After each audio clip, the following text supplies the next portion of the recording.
دوستان عزیزم، درود و مهر. امیدوارم هر کجای این دنیا هستین حال دلتون عالی باشه. اگه فکر میکنید همه غذای خوشمزه رو امتحان کردید، صبر کنید. امروز یک غذایی بدون گوشت درست میکنیم که طعمش انقدر خاصه که محال فراموشش کنید. از اون غذاست که یه بار درست کنید میره تو لیست غذاهای همیشگیتون.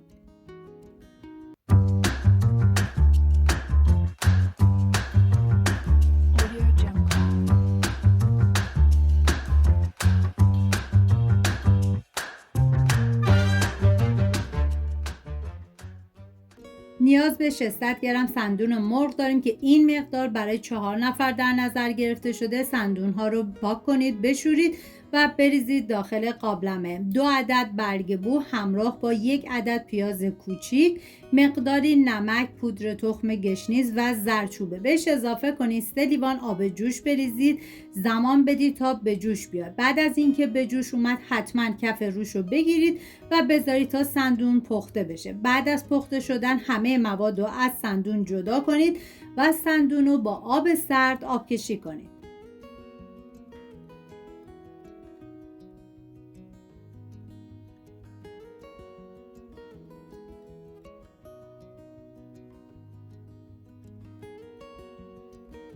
توی این فاصله میریم سراغ پیاز. نیاز به 2 عدد پیاز دارین که به صورت نگینی ریز خورد میکنم.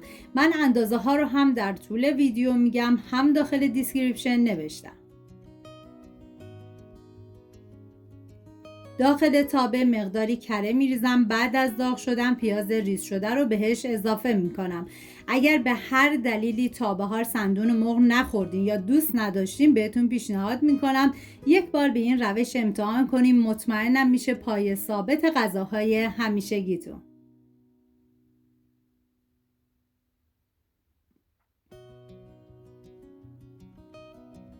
بعد از اینکه سندون پخته شد من با آب سرد شستم و بعد به هر اندازه‌ای که دوست دارین سندونا رو ریز کنید.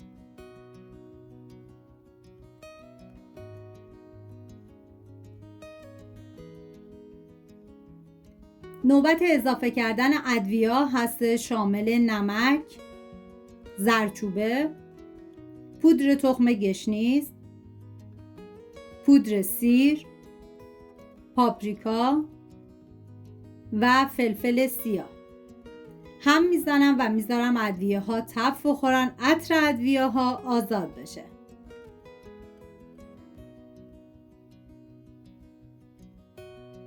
و حالا توی این مرحله سندون ها رو به پیاز اضافه میکنم، هم میزنم و میذارم تا کمی تف بخوره.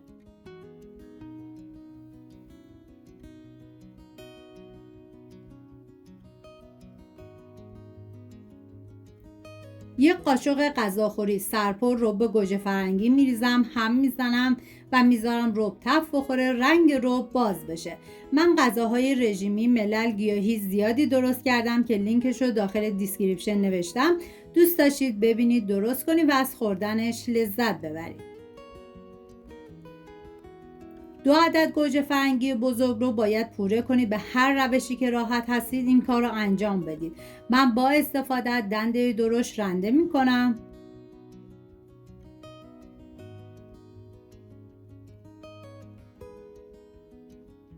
و پوره گوجه رو به سندون اضافه می کنم.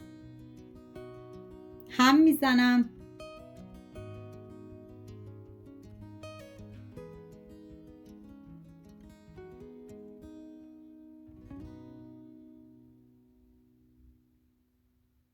و بعد سر تابه رو میذارم به مدت 10 دقیقه با حرارت کم بپزه و آب گوجه گرفته بشه.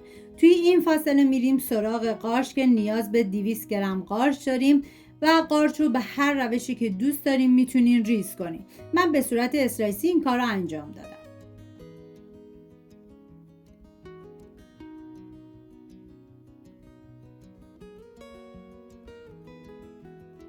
و بعد از 10 دقیقه قارچای ریز شده رو به بقیه مواد اضافه میکنم.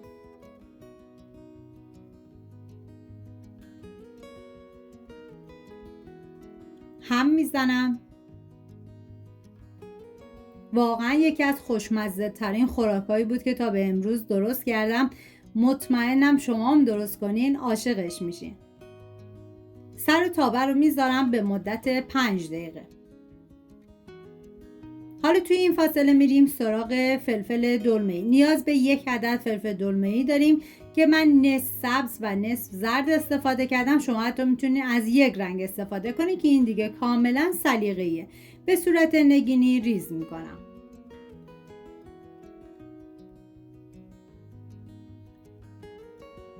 و بعد از 5 دقیقه سر تابه رو بر میدارم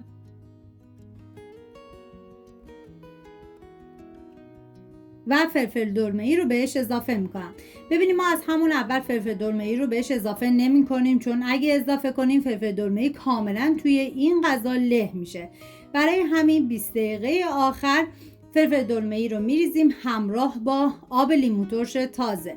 لیمو ترشی که من استفاده کردم چون بزرگ بود از نصف استفاده کردم، ولی شما لیمو ترشی که استفاده میکنید اگه کوچیک بود از 1 عدد استفاده کنید. هم بزنید و بذارید به مدت 20 دقیقه با حرارت کم این غذا بپزه و جا بیفته.